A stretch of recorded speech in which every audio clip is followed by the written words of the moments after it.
Welcome to Kenton Teaches. Enjoy the video. In this video, I will show how to make a chocolate-covered strawberry bouquet. Start by gathering strawberries, chocolate, skewers, floral foam, and wrapping. Begin melting chocolate in a double boiler or microwave, stirring until smooth and glossy. Cool berries slightly sew chocolate sets without cracking. Plan your bouquet shape and color pattern before dipping.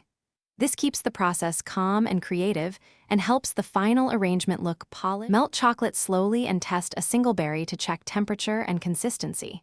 Hold each strawberry by the green top, dip 2/3 into chocolate, and twist gently to remove excess. For decorative finishes, drizzle contrasting chocolate or add sprinkles before the coating sets.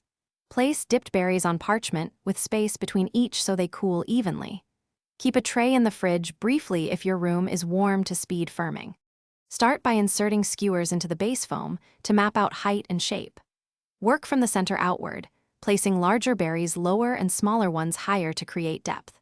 Rotate the bouquet as you add berries to keep spacing even and avoid gaps. Finish by wrapping the base with decorative paper and ribbon, concealing foam and skewer ends for a clean, professional look that holds during transport and presentation. Thanks for watching. Please subscribe if this video was helpful.